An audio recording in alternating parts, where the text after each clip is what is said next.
St Agnes in Cornwall is known for its historic mining heritage, picturesque beaches and stunning coastal walks, which are enjoyed by local residents and visitors alike. The steeply undulating landscape around St Agnes is drained by two small streams which rise to the east and west of the hamlet of Goon Bell, about a mile to the south of St Agnes. These streams meet in a culvert or underground tunnel at Peterville before heading northwards down a steep and narrow valley to Trevonance Cove. The stream flows onto the beach and its western end near the boat slipway.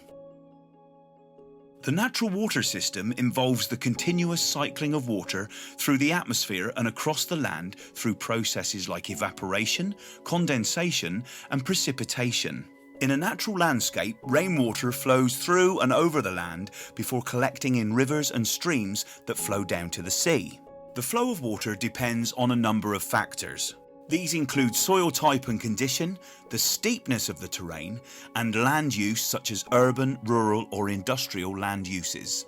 Farming practices can also have an impact and can influence both the amount of water that ends up in rivers and streams and how long it takes to get there. Land that is well managed, with healthy soils and areas of natural vegetation, is better at absorbing water and slowing water flow. The headlands in St Agnes are covered by farms of various types.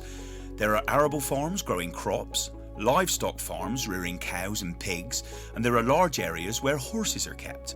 The different farm types can influence the natural water cycle depending on how they are managed and the farming practices used. The natural water system in river catchments also interacts with the human water system in our landscapes. The human water system includes all the places where people take water out of the environment for use in homes, businesses and for industry. This can be done by South West Water for the supply of drinking water, but there are also many other people who take water from the environment via boreholes or from the stream to use in a variety of ways. The human water system also includes the drainage and wastewater treatment systems that collect and treat that water once it's been used and which return it to the environment safely. The St Agnes drainage and wastewater system is comprised of around 21 square kilometres of sewage pipes and drains, which collect wastewater and rainwater, known as surface water, from homes, businesses and impermeable areas across the catchment landscape. Many drains collect rainwater from roads, roofs and other impermeable surfaces and return it directly to the stream. However, there are also many situations where this surface water is fed into the sewer network, where it combines with the sewage in these pipes before being pumped to the treatment works. In St Agnes, sewage and rainwater in the combined system drain down through the network to a pumping station near Trevonance Cove. From there, it's pumped up through a rising main to another pumping station next to the stream just below Peterville. This pumps it up to the St Agnes sewage treatment works lying northwest of the village near the coast, where it is treated and discharged safely to the sea. Problems can occur if either side of the water system is not working correctly. For example, if the landscape is degraded and cannot regulate the flow of water as it normally would, or if the drainage system is blocked or overwhelmed with water. Sometimes the volume and speed of water running off the catchment landscape is so great that it picks up pollutants on the land, such as soil, manure or chemicals, and washes them into the stream. This excess water can cause flooding, and the pollution it carries can damage the ecology of the stream and impact the water quality in the cove downstream. In addition, when large volumes of water run off into the combined sewage system, it can overwhelm the pipes and pumps.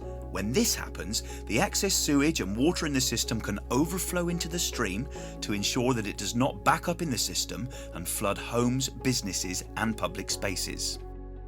Two recent significant pollution events in Trevonance Cove in October 2022 and April 2023 highlighted the challenges faced in this catchment. In both cases, brown water discharged dramatically onto the beach and into the sea following a prolonged period of heavy rainfall.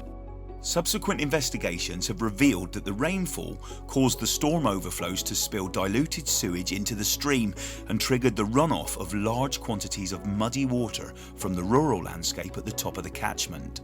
We have also identified that there may be some contamination of the stream that comes from the many disused mines in the area, and further investigations are underway to determine the impact that they might be having.